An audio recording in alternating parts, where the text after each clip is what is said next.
Alô, som. Boa noite, irmãos. Como é bom cantar louvores ao Senhor, verdades que nos edificam, nos consolam, nos mostram o quanto nós temos do Senhor e no Senhor. Graças sejam dadas ao nosso Deus. Amém?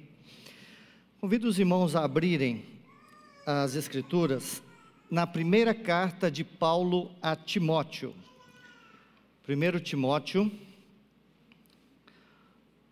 capítulo 1, versículos de 1 a 3. Este será o texto da nossa pregação nessa manhã. Primeira carta de Paulo a Timóteo, capítulo 1, versículos de 1 a 3. Acompanhem comigo, por favor, a leitura. Paulo, apóstolo de Cristo Jesus, pelo mandato de Deus, nosso Salvador, e de Cristo Jesus, nossa esperança, a Timóteo, verdadeiro filho na fé, graça, misericórdia e paz da parte de Deus Pai e de Cristo Jesus, nosso Senhor. Quando eu estava de viagem rumo da Macedônia, te roguei permanecesses ainda em Éfeso para admoestares a certas pessoas, a fim de que não ensinem outra doutrina. Vamos orar?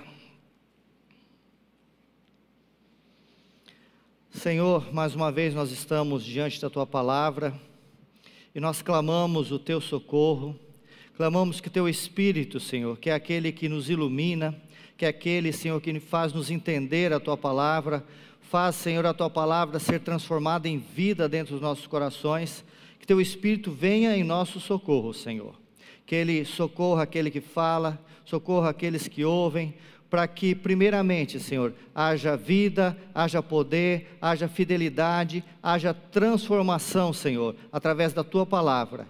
E, acima de tudo, que haja glorificação ao Teu nome, que é isso que nós desejamos e que é isso que nós pedimos, em nome de Jesus. Amém. Se Deus permitir, nós vamos expor, a partir de hoje, essa primeira carta de Paulo a Timóteo.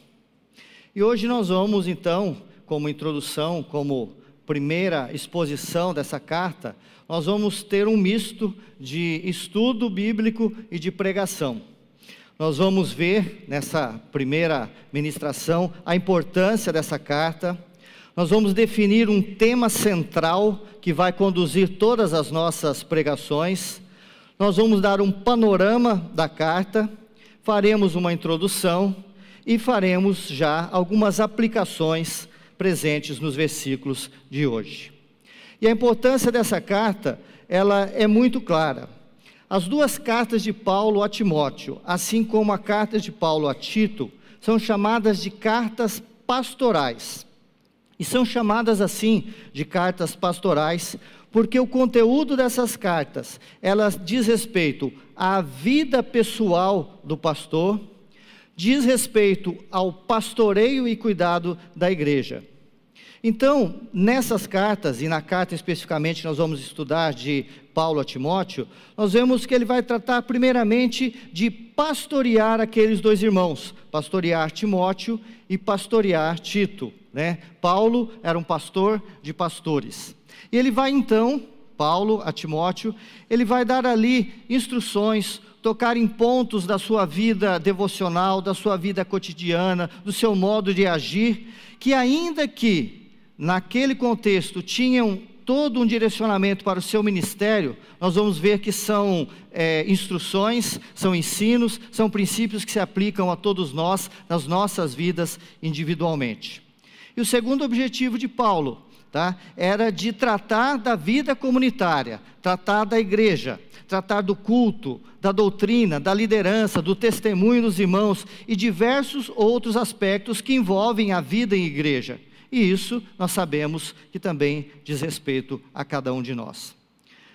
Portanto, ao mesmo tempo que essas cartas pastorais, elas trabalham com princípios para as nossas vidas, por princípios para a nossa devoção, para a nossa piedade, para o nosso crescimento, elas também trabalham com princípios para a nossa vida comunitária. E aqui então nós vemos a evidente importância e a evidente necessidade de nós conhecermos, meditarmos, aprendermos e colocarmos em prática esses ensinamentos que foram dados primeiramente a Timóteo, mas que foram dados para cada um de nós como igreja do Senhor.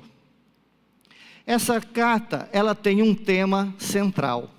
Ainda que Paulo aborde diversos assuntos, diversos temas, o próprio Paulo diz em determinado versículo que havia um intuito central em seu coração, havia um objetivo, havia uma intenção, havia algo bem claro que ele queria, com todas as instruções que ele vai passar, que Timóteo visualizasse e ele colocasse aquilo em prática. Eu convido você, amado irmão, a pular umas folhas para frente e abrir no capítulo 3, versículos 14 e 15.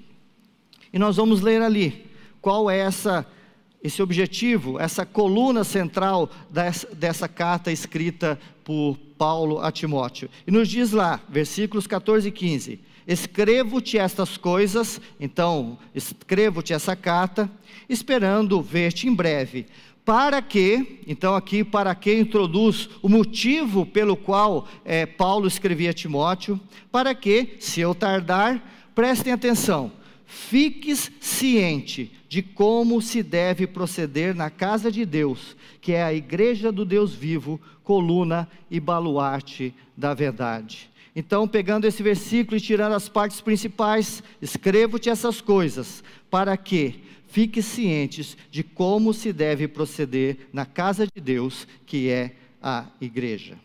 Então, a nossa proposta durante esse tempo que estaremos estudando essa carta de Paulo a Timóteo é trabalhar esse tema centralmente: como se deve proceder na igreja, que é a casa de Deus, ou na casa de Deus, que é a igreja. E nós vamos então, à medida que Deus nos der a oportunidade, caminhar no estudo dessas cartas, sempre procurando em cada um dos textos, em cada uma das pregações, em cada uma das ministrações, tentar descobrir o que Paulo queria ensinar a Timóteo a respeito de como se deve proceder na casa de Deus. Essa então será como que uma coluna, um caminho central, do qual nós vamos fazer voltas, estudar assuntos periféricos, mas sempre com o enfoque de como se deve proceder na igreja. Esse será então o enfoque das nossas pregações, se Deus assim nos permitir. Feito isso, nós gostaríamos também de dar nessa noite, como uma parte da introdução, um pequeno panorama desta carta. Nós vemos aqui, vai ser o objeto da nossa pregação nessa noite, que Paulo faz uma introdução, e então no próprio capítulo 1, dos versículos 3 a 20, Paulo trata a respeito de cuidado com a doutrina da igreja. A doutrina Éfeso, a igreja onde Timóteo era pastor, atravessava um problema de enfrentar ali falsos mestres que estavam ou aparecendo ou se desenvolvendo. Então, no capítulo 1, dos versículos 3 a 20, Paulo vai orientar a Timóteo como ele deveria proceder em relação àquela doutrina falsa, aquela doutrina desviada, aquela doutrina que não era compatível com os ensinos do Senhor, como ele deveria tratar. No capítulo 2, dos versículos 1 a 15, Paulo vai tratar do culto. Paulo vai falar muito sobre oração e vai falar sobre o papel das mulheres na igreja. Depois, no capítulo 3, Paulo vai tratar sobre o governo da igreja. E ele vai falar então sobre presbíteros, sobre diáconos, sobre qualificação de presbíteros e diáconos, e vai falar especificamente sobre uma das funções mais maravilhosas da igreja. O final do capítulo 3, ele é maravilhoso. Eu gosto demais quando Paulo diz que a igreja, ela é a coluna, ela é o baluarte da verdade. Ele depois, no versículo 4, ele entra talvez naquele que seja o capítulo mais pessoal, então ele reforça a questão da existência de falsos ensinos, e ali Paulo então vai trabalhar de princípios básicos, princípios importantes, fundamentais, a respeito da fé, da devoção, do cuidado que Timóteo deveria ter com sua vida e com a vida dos irmãos. No capítulo 5, ele fala, e é muito prático esse capítulo, a respeito de diversos grupos de pessoas, e como aqueles grupos de pessoas deveriam ser tratados na igreja, e como aquele grupo de pessoas deveriam, então, agir diante do Evangelho. Ele vai falar ali, então, de idosos, idosas, moças, viúvas, presbíteros e escravos. É um capítulo muito prático para cada um de nós. E finalmente, no capítulo 6, Paulo fala sobre dinheiro. Ali, de um modo muito claro, Paulo escreve a Timóteo, aquilo era um problema provavelmente daquela igreja, e ele fala do cuidado que nós temos que ter com o amor ao dinheiro, com as riquezas, e ele toca num ponto muito atual, a respeito do cuidado e temor que nós devemos ter, para não fazer da fé, não fazer do Evangelho algo que vise o lucro. Então, nós vimos a importância da carta de Paulo a Timóteo, tão atual, que aborda temas tão necessários. Nós definimos esse tema central, não se esqueçam, como se deve proceder na igreja. Esse é o tema, isso nós vamos falar daqui até o final, como se deve proceder na igreja. E nós vimos os assuntos principais que Paulo aborda para Timóteo. Agora então, nós vamos colocar os nossos olhos especificamente no texto, tá? E vamos então fazer uma introdução, trazendo alguns elementos de conhecimento a respeito do autor, do destinatário, das circunstâncias e do contexto histórico, do que estava acontecendo, e vamos, se Deus assim nos permitir, tirar duas aplicações já dentro do tema central, como se deve proceder na igreja. Vamos ler de novo os versículos 1 a 3, para nós começarmos então a abordar aquilo que podemos extrair dessa porção das Sagradas Escrituras. Novamente, 1 Timóteo, capítulo 1, versículos de 1 a 3. Paulo, apóstolo de Cristo Jesus, pelo mandato de Deus nosso Salvador, e de Cristo Jesus, nossa esperança, a Timóteo, verdadeiro filho na fé, graça, misericórdia e paz, da parte de Deus Pai e de Cristo Jesus, nosso Senhor. Quando eu estava de viagem rumo da Macedônia, te roguei que permanecesses ainda em Éfeso, para admoestardes a certas pessoas, a fim de que não ensinem outra doutrina.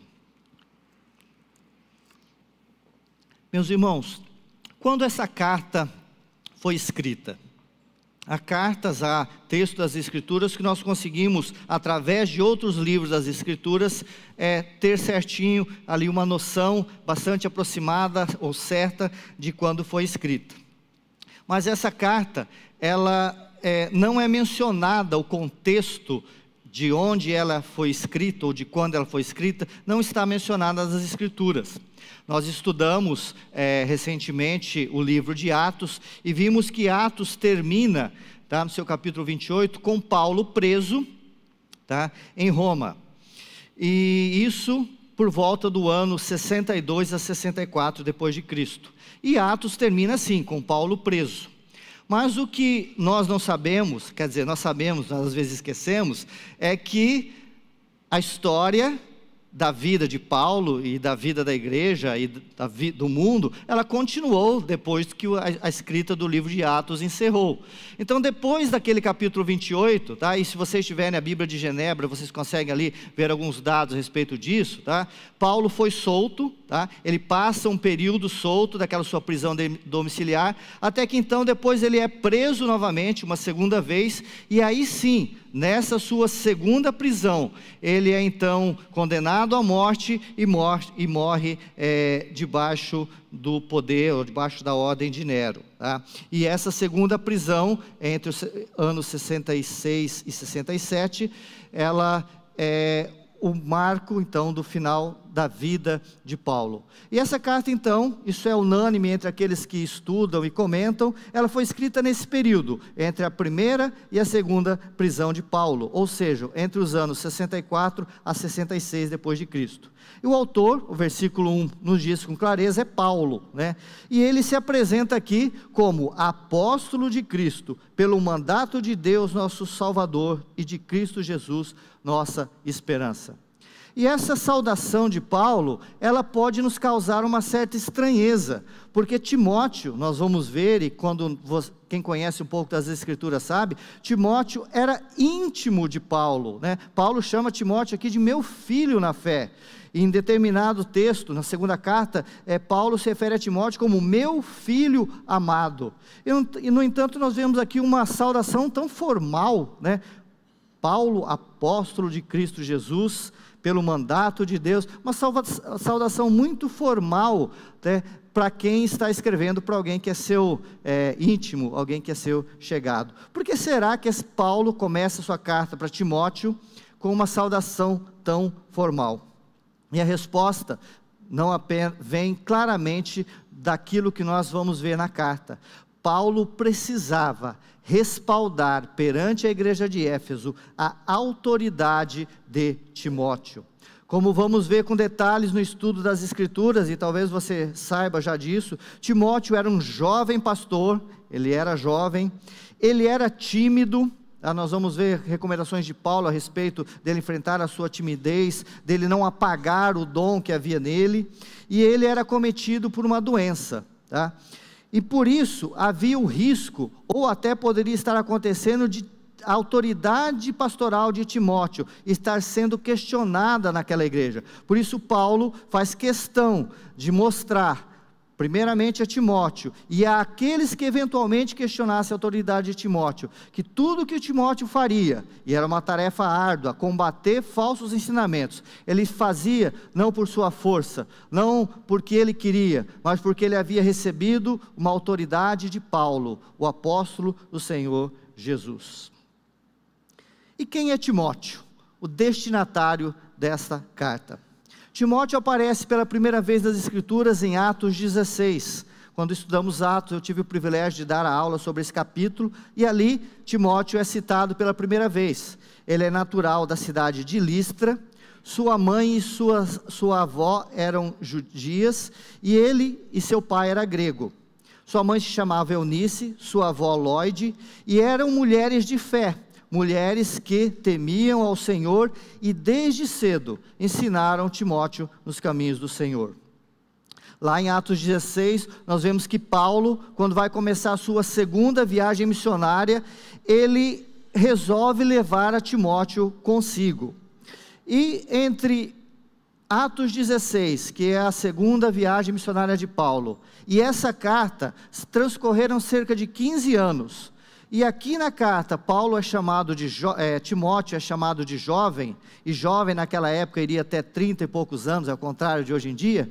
Presume-se então que lá no seu chamado para ser companheiro missionário de Paulo, ele deveria ter 20 ou um pouquinho menos de 20 anos. Mas é muito interessante que lá em Atos 16, nós vemos que Timóteo, aquele jovem, seus 20 ou pouco menos do que isso, 20 e poucos anos, ele já tinha, naquela época, um testemunho das igrejas, que ele era um homem, um jovem temente a Deus. Então, Timóteo, desde naquele momento, então por cerca de 15 anos, ele se torna um companheiro fiel e constante de Paulo. Ele acompanha Paulo nas suas viagens missionárias, esteve com Paulo na prisão, foi representante de Paulo em muitas igrejas. Paulo enviou Timóteo para representá-lo. E enfim, conforme o próprio texto nos diz, ele era tratado por Paulo como fosse um filho na fé. A última referência que temos nas Escrituras a respeito de Timóteo está em Hebreus 13, 23, quando o escritor de Hebreus diz que Timóteo, sem dar muitos detalhes, ele estava preso, mas então havia sido libertado. Nós vimos, eu já mencionei, continuamos no versículo 2, que Paulo se refere a Timóteo como seu verdadeiro filho na fé. E na segunda carta ele chama Timóteo do seu amado filho, denotando expressões de carinho e de intimidade. E o motivo desta expressão, alguns atribuem ao fato de que Paulo poderia ter sido o instrumento da conversão de Timóteo. E é interessante, né, os mais tradicionais, os mais antigos, usam muito a expressão pai na fé ou filho na fé, para identificar aquela pessoa que te evangelizou. Eu estava até comentando com a Ineida, confirmando com ela, né? Meu sogro, que é uma dessas pessoas, né, antigas, ele se refere, e acho que fez isso dezenas ou centenas de vezes, a um homem chamado Mário de Sá, um pastor que evangelizou na igreja onde ele estava e levou o meu sogro ao evangelho, ou levou o evangelho ao meu sogro, e ele falava: seu Mário de Sá é o meu pai na fé.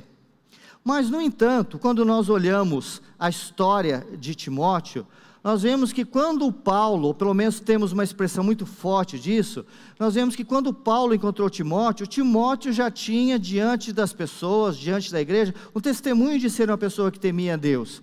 E vemos as escrituras dizerem com clareza que desde pequeno, Timóteo havia sido ensinado nas sagradas letras, nas sagradas escrituras. Então, provavelmente, o contexto, o motivo pelo qual Paulo se refere a Timóteo como seu filho na fé, é porque a influência, a vida de Paulo foi importante no crescimento e no amadurecimento espiritual de Timóteo. Não por levá-lo à conversão, mas por tê-lo ajudado a crescer espiritualmente por todos esses anos que conviveram juntos. Ainda no versículo 2, nós vemos que Paulo começa essa carta com uma saudação a Timóteo: graça, misericórdia e paz. E é interessante que aqui e em 2 Timóteo é o único lugar de todas as cartas de Paulo que ele coloca graça, misericórdia e paz. Todas as outras cartas, e eu conferi uma por uma, fala graça e paz. E aqui ele fala graça, misericórdia e paz. O motivo nós não sabemos, mas nós sabemos que graça, misericórdia e paz é tudo, ou tudo que nós precisamos da parte do nosso Senhor. Porque a graça, e nós ouvimos isso, fala que Deus nos dá aquilo que nós não merecemos. A graça é Deus nos dando a salvação, é nos dando comunhão, como cantamos, acesso ao Pai, derramando sobre nós as suas bênçãos. A misericórdia, por sua vez, é o contrário, né? A misericórdia é Deus não nos dar aquilo que nós merecemos, que é o castigo, né? Então, quando Deus nos dá aquilo que nós não merecemos, que é a sua graça, as suas bênçãos, a salvação em Cristo, tudo que nos é prometido, e quando Deus não nos dá, por outro lado, aquilo que nós merecíamos, que é o castigo, então, o resultado disso é que nós temos paz, paz com Deus, e a paz de Deus dentro de nós. Que saudação maravilhosa, né? E tudo isso acrescenta Paulo, que isso nós temos vindo da parte de Deus. Graça, misericórdia e paz da parte de Deus, o nosso Salvador. Que isso seja para cada um de nós um motivo de alegria e de gratidão. Isso que o Senhor tem estendido às nossas vidas, a sua graça, a sua misericórdia e a sua paz. Caminhando ainda no versículo 3, para o final dessa nossa introdução, Paulo então agora começa a falar do motivo pelo qual ele havia escrito a carta. Ele começa revelando algo que demonstra urgência do assunto. Ele fala que, ele deixa registrado que ele, Paulo, estava indo para Macedônia, naquela que seria a sua 4ª viagem missionária, tá? E ele inicialmente planejava levar Timóteo consigo. Mas, no entanto, ele pede que Timóteo ficasse em Éfeso. Nós não sabemos se Paulo e Timóteo já estavam em Éfeso, e então Timóteo fica e Paulo vai, ou se eles estavam em cidades diferentes, e Paulo fala, Timóteo, fica aí em Éfeso. Mas o fato é que Paulo, pela urgência daquilo que ele vai tratar, ele muda a sua ideia de levar Timóteo consigo na sua 4ª viagem missionária, e pede então que Timóteo permaneça em Éfeso, a cidade onde ele estava. Isso por quê? Porque ele tinha uma missão. uma missão urgente e importante para Timóteo, que era admoestar a certas pessoas, a fim de que não ensinassem uma outra doutrina. Está aí no nosso versículo 3. Paulo não identifica quem são essas certas pessoas, como ele faz em outras oportunidades, quando ele, usando uma expressão bem popular, dá nome aos bois, né? Aqui ele não identifica, ele não diz quem são essas pessoas, né? Há quem dizem, e basicamente é porque ou ele não queria expor essas pessoas enquanto elas não tivessem a chance de se arrependerem, ou porque era um grupo muito grande de pessoas, ou porque era um grupo ainda insípido, desconhecido de quem seriam todas essas pessoas. Mas o fato é que Timóteo, como pastor daquela igreja, sabia quem eram essas certas pessoas que deveriam ser admoestadas por Timóteo. Essas pessoas estavam cometendo um erro grave, estavam com uma falha que, ao ver do apóstolo Paulo, justificava que ele alterasse os seus planos e fizessem com que Timóteo, que inicialmente viajaria com Paulo, ficasse lá em Éfeso, para que eles pudessem então serem admoestados. Nós não vamos entrar, né, nesse assunto, no que é essa admoestação, no qual era esse erro doutrinário, isso fica para a próxima aula. Feita então essa introdução, nós vamos, como falamos, fazer duas aplicações desse texto, dessa introdução que parece que só são dados, né, mais para conhecimento, mas aqui nós vemos já nessa introdução duas coisas, ou duas características, ou dois procedimentos que se deve ter na casa do Senhor, que se deve ter na igreja. E se o nosso tema é como se deve proceder na igreja, eu começo então respondendo essa pergunta a partir desse texto, dizendo, e essa é o título da nossa mensagem: a igreja, a casa de Deus, a igreja de Deus, ela é lugar de admoestação. 2, lugar de defesa da sã doutrina. Lugar de admoestação e lugar de defesa da sã doutrina. Por isso então, o título da nossa pregação é: igreja, lugar de cuidado com os irmãos e de cuidado com a doutrina. E vamos ver, nesse tempo que nos resta, esses dois aspectos do ensino de Paulo e das Escrituras sobre essas duas características da igreja: igreja, local de admoestação; igreja, local de defesa da sã doutrina. Admoestar, eu acho que a maioria de nós sabe, né, significa repreender. É uma reprimenda, uma repreensão que se faz a alguém sobre a incorreção ou inconveniência do seu comportamento, da sua maneira de ser, das suas ações ou das suas omissões. Em outro dicionário nós vemos escrito que admoestação é uma advertência séria e veemente. Eu coloquei aqui que poderia ser traduzido numa linguagem bem atual: a admoestação é uma bronca construtiva. Bronca no sentido que não é um passar de mão sobre a cabeça, não é um tapinha no ombro. A admoestação, ela carrega em si, essa palavra, algo de peso, algo de repreensão, algo de gravidade. Mas ao mesmo tempo, a admoestação, ela não tem somente esse aspecto de peso ou de castigo, mas a admoestação, ela tem um propósito de restauração. Por isso, ela é uma bronca construtiva, ela é uma repreensão que visa ao mesmo tempo imputar determinado temor, determinado medo, levar a pensar, mas também visa levar à melhora, à restauração. Irmãos, as Escrituras são claras em dizer que a igreja de Deus, é lugar de admoestação. Então, como se deve proceder na igreja de Deus? Se deve proceder fazendo-se admoestações. Quando Paulo se despediu dos presbíteros da igreja de Éfeso, exatamente essa igreja aqui, onde Timóteo agora era pastor, ele escreve: por 3 anos, noite e dia, não cessei de admoestar, com lágrimas a cada um. E a admoestação dos irmãos, a admoestação da igreja, ela é primeiramente e primariamente responsabilidade da liderança da igreja. Isso nós começamos a ver aqui a partir daquilo que Paulo faz em relação a Timóteo. Paulo chama o pastor Timóteo, o pastor daquela igreja, e diz: Timóteo, você como pastor, como líder espiritual dessa igreja, você tem que cuidar do seu rebanho, porque lobos estão colocando o rebanho em perigo ao ensinar uma falsa doutrina. E na segunda carta, as recomendações são muito semelhantes. Timóteo, prega a palavra, insta, ou seja, nós estamos vendo aqui a função do pastor como prevenção, a pregação é preventiva.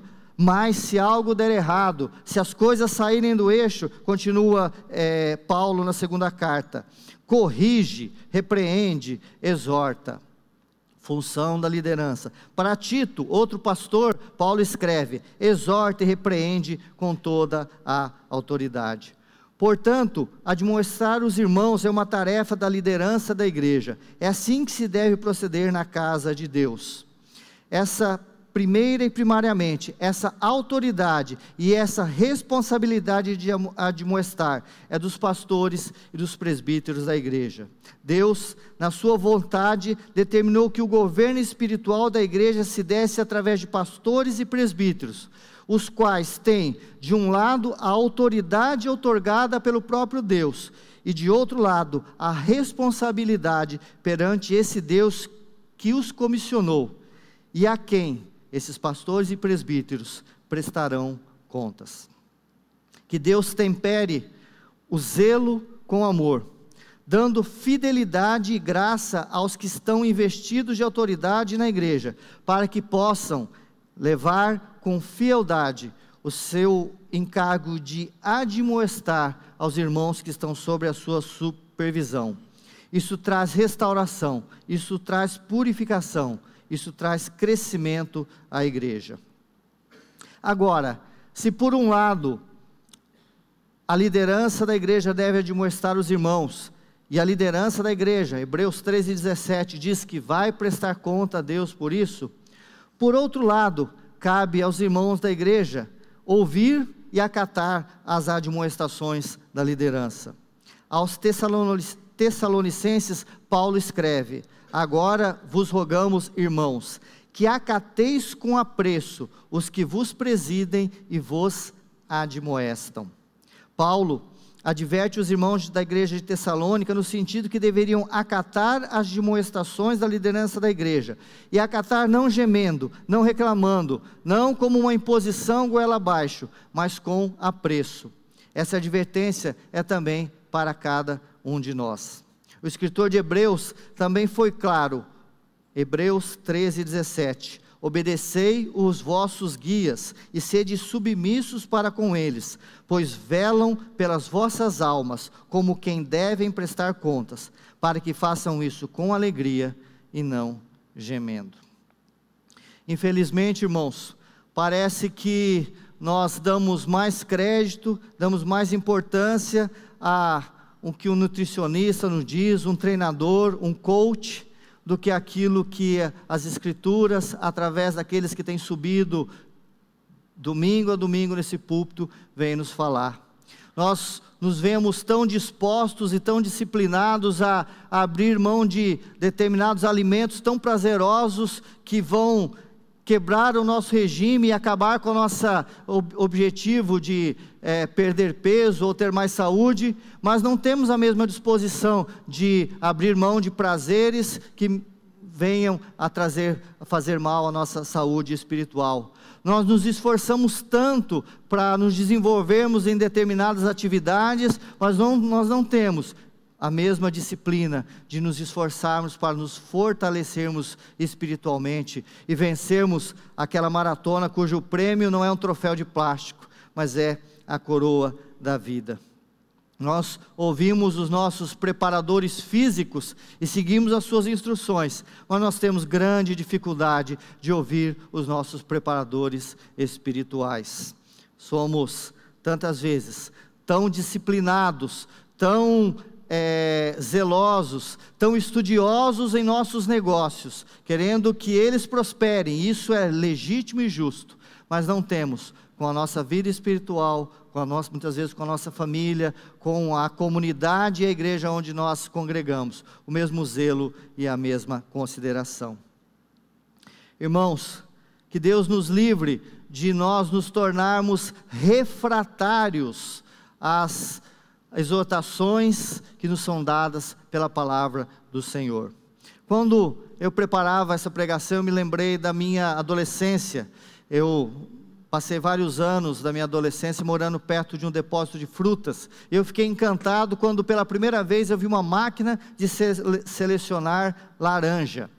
E aquilo, para mim, quem inventou deveria ganhar o prêmio Nobel, porque as laranjas eram descarregadas daquele caminhão a granel, e elas caíam num sistema de polias e roldanas e uns roletes, que elas iam caminhando, e à medida que elas iam caminhando, os roletes iam se distanciando, e na primeira sessão, os roletes eram relativamente perto, então as laranjas pequenas, as miúdas, as que não tinham granado direito, caíam entre aqueles rodanas e eram encaixotadas, então provavelmente como laranjas de segunda qualidade.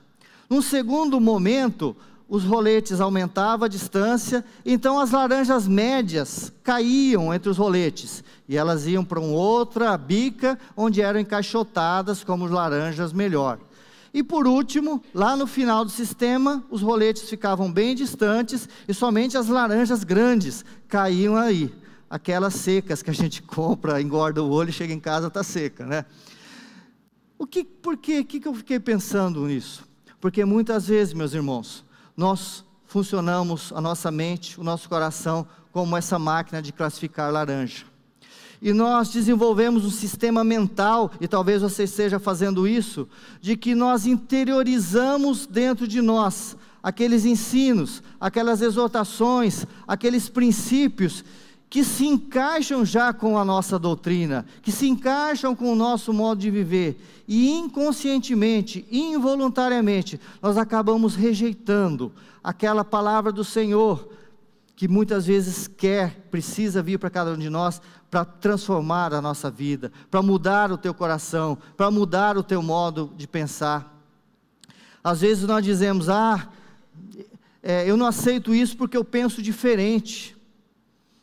Se Jesus tivesse aceitado o que Pedro pensava a respeito dele ir para Jerusalém ser crucificado, Jesus nunca teria se entregue. Pedro pensava que Jesus não deveria ir para Jerusalém. O que eu estou querendo dizer, meus irmãos, e aqui faz parte da admoestação e da exortação, é que cada um de nós tem que vigiar o nosso coração.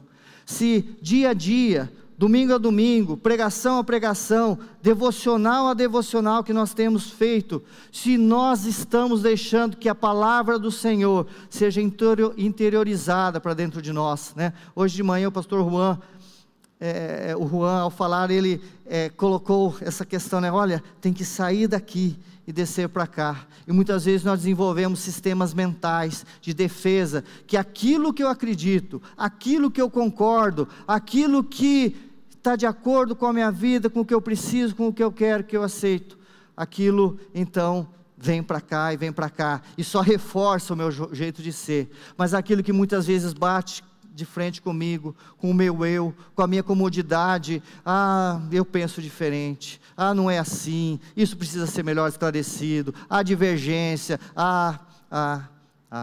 cuidado, meu irmão, para não se tornar refratário à palavra do Senhor. Policie o seu coração, olhe o quanto você tem ouvido a respeito das exortações, das admoestações que têm sido dadas, coletivamente, a partir desse púlpito, a partir da sua devocional, das escrituras, individualmente, a partir de momentos que você tem tido com o pastor, com o presbítero, com outros irmãos que têm te admoestado, e veja, com cuidado, com muito temor diante de Deus, pedindo que Ele revele ao seu coração, o quanto essa palavra tem realmente sido interiorizada dentro de você, e trazido mudança. Mas, e nós continuamos aqui, admoestar não é apenas uma tarefa da liderança da igreja, ainda que primariamente seja. As Escrituras deixam muito claro que a exortação, ela faz parte das mutualidades cristãs, ou seja, daquilo que nós fazemos uns pelos outros. Hebreus 10, 25, não deixemos de congregar, como é do costume de alguns, antes façamos admoestações, tanto mais quando vedes que o dia se aproxima. Aqui vemos a importância, nós não devemos desigrejar, nós não devemos deixar de congregar. Desigrejar não é o princípio, não é a vontade do Senhor. A vontade do Senhor é que nós estejamos aqui, um do lado do outro, caminhando, lutando, cantando, louvando, adorando ao Senhor, um ao lado dos outros. E toda vez que nós precisarmos, e nós precisamos isso muitas vezes, tá? Nós devemos estar ao lado dos outros para nos exortarmos, para nos admoestarmos, ao invés de desigrejar, ao invés de separar, ao invés de distanciar, nós temos aqui nos unir, nós temos que estar juntos, e juntos para, entre tantas coisas, nos admoestarmos mutuamente. Ainda em Hebreus, exortai-vos mutuamente a cada dia, no tempo que se chama hoje, a fim de que nenhum de vós seja endurecido pelo engano do pecado. A exortação mútua, a exortação entre irmãos, a exortação que nos é dada no nosso convívio diário, é usada pelo Senhor para evitar o endurecimento das nossas mentes, das nossas confianças, e a partir desse endurecimento, o naufrágio nosso na fé. Finalmente, em outro texto, vemos Paulo ensinando aos romanos: certo estou, meus irmãos, a vosso respeito, de que estáis possuídos de bondade, cheios de todo conhecimento, apto para vos admoestardes uns aos outros. Admoestar uns aos outros faz parte da vida cristã, é uma das mutualidades. O pastor Ricardo vive falando a respeito disso. É uma das nossas funções como membros do corpo de Cristo, como irmãos uns dos outros. E isso, conforme diz Paulo, sempre com um coração bondoso e cheio do conhecimento das Escrituras. Nós não somos a religião de Caim, que quando questionado por Deus onde estava o seu irmão Abel, responde mal educadamente, quase que fazendo chacota com Deus: sou eu guardador do meu irmão? Sou eu guardador do meu irmão? Olha para o lado, olha para trás, olha. Estão aí os nossos irmãos que precisam ser guardados por cada um de nós. Muitas vezes eu uso essa expressão relacionado à família, né? Quem tem 2 filhos sabe que tem em casa uma facção criminosa, porque quando um erra, vai haver de duas uma alternativa: ou você tem ali um comparsa, que vai fazer vista grossa, que vai esconder, e às vezes pior, vai fazer junto, ou você tem um X9, que vai dedar o seu irmão. E às vezes na igreja, é isso que nós fazemos. Quando vemos alguém em erro, um irmão no erro, quando o erro às vezes é conosco, tá?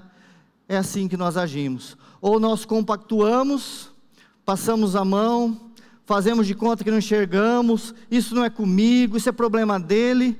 Ou então, irmão, preciso te falar um negócio, é só para compartilhar, mas você está sabendo, né? Comparsa ou X9, mas esse não é nosso chamado, meus irmãos. Nosso chamado é para exortarmos uns aos outros, para que através da exortação mútua, nós possamos ajudar o irmão que está em dificuldade. Através da exortação nós possamos ajudá-lo, tirá-lo daquela situação. E Jesus diz, quando ele fala do processo disciplinar: olha, se você sabe que o teu irmão está em erro, faz o quê? Vai e procura o irmão. Não é o outro irmão para falar dele. Procura aquele irmão e fala com amor, como nós vimos, com bondade, com conhecimento. E se aquele irmão que está em erro for convencido por você, ou for convencido pelo Espírito Santo através de você, você ganhou o seu irmão. Nós somos guardadores uns dos outros, meus queridos. Nós somos ganhadores uns dos outros. Que Deus nos dê a graça de sermos cada vez mais despertados para isso que é função da igreja. Nós somos guardadores, nós somos exortadores uns dos outros, somos admoestadores uns dos outros. Como se deve proceder na igreja de Deus? Exortando, admoestando, primeira e primariamente a partir da liderança, mas também continuamente uns aos outros. E finalmente, a segunda aplicação que nós vimos: primeira, igreja, lugar de admoestação. Segunda, igreja, lugar de defesa da sã doutrina. A admoestação, nesse caso aqui, de que Timóteo deveria fazer aquelas pessoas, certas pessoas, não tinha relação a um pecado, né, específico, um desvio moral, mas era a respeito do fato de que aquelas pessoas estavam ensinando uma doutrina diferente da doutrina ensinada pelos apóstolos. E aqui nós vemos duas questões fundamentais. A primeira é que há sim, meus irmãos, uma doutrina, há um conjunto de verdades, há um conjunto de ensinamentos e de conceitos que definem e dirigem a vida cristã. A vida cristã não é relativista, a vida cristã não é solta, a vida cristã não é vivida da próxima novidade e do próximo modismo. A vida cristã é firmada em preceitos e ensinos que vieram desde o nosso Senhor, através da sua boca, depois através de homens inspirados pelo Espírito Santo, e que chegaram até nós. Esse é o primeiro fato. E o segundo é que essa doutrina, ela é única. Somente a doutrina de Cristo, somente a doutrina revelada nas Escrituras pode e deve ser ensinada na igreja.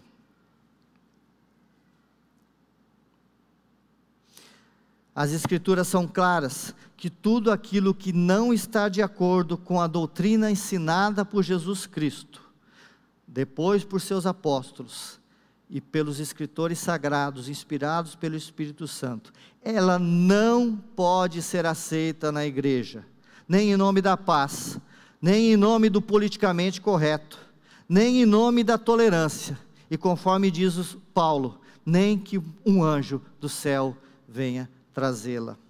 A doutrina cristã, ela é única e exclusivista.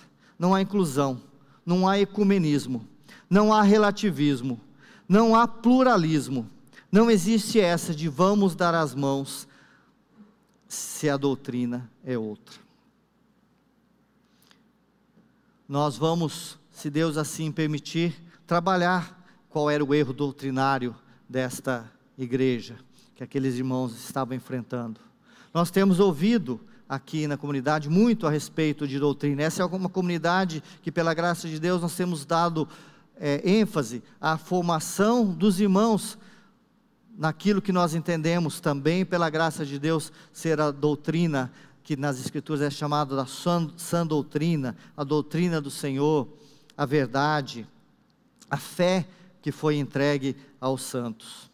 Que cada um de nós, irmãos, possamos primeiramente estar atentos àquilo que nós permitimos chegar aos nossos ouvidos, que nós possamos ficar atentos ao que lemos, às músicas que ouvimos, às pessoas aos quais abrimos os nossos corações, os nossos ouvidos, para que nós tenhamos o cuidado de não sermos expostos a doutrinas e pensamentos que não estão nas Escrituras.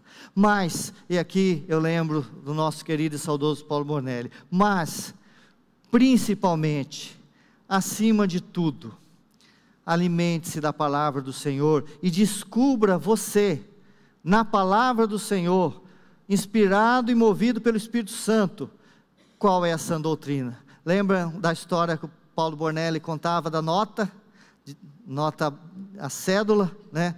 Não adianta você sair, se você fosse um caixa de banco, estudando as cédulas falsas. Cada dia tem uma cédula diferente, né? Os falsificadores vão se reinventando. E assim também é com as doutrinas falsas. Cada dia vem uma nova, ou são as mesmas que vêm diferentes, né? Mas se preocupe em conhecer a verdadeira nota. Suas características, sua cor, sua textura, as marcas ocultas, e quando você sabe e conhece a verdadeira, quando você pega uma falsa, você sabe, essa é falsa.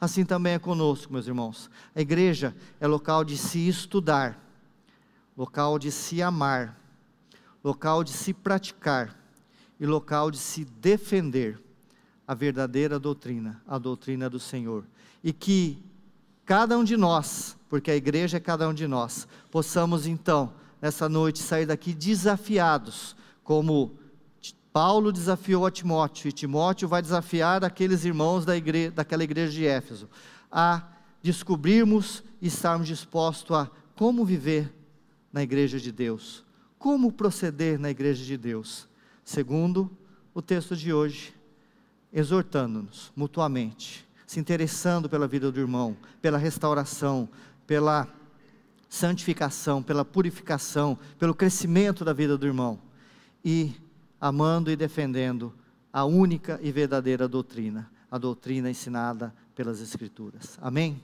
Que cada um de nós e que essa comunidade, de um modo especial, aprenda e viva essa verdade, e que o Senhor nos dê a graça de nós continuarmos nesse livro, nessa carta, e aqui sermos transformados e edificados para a glória de Deus. Amém? Feche os seus olhos.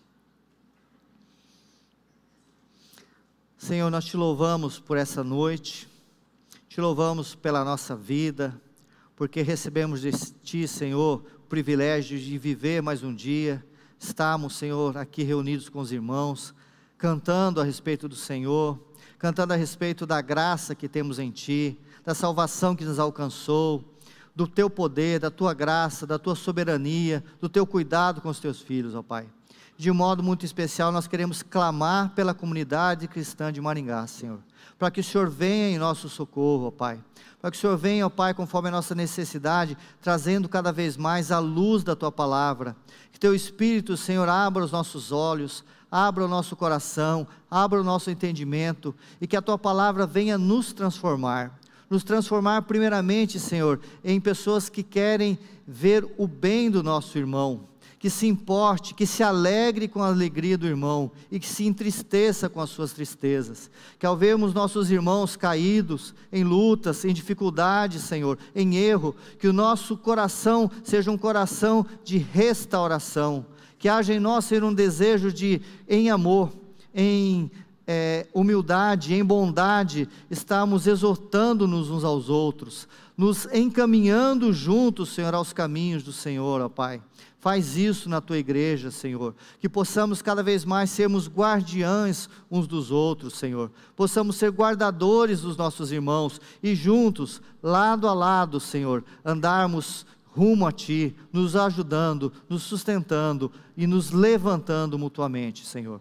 Que essa igreja também seja achada, Senhor, e cada um de nós achados fiéis na doutrina, Senhor, entendendo o teu propósito, entendendo a tua mensagem, amando, vivendo e sendo transformado pela gloriosa mensagem do Evangelho. É o que nós pedimos, carecidos, humildemente, em nome de Jesus. Amém.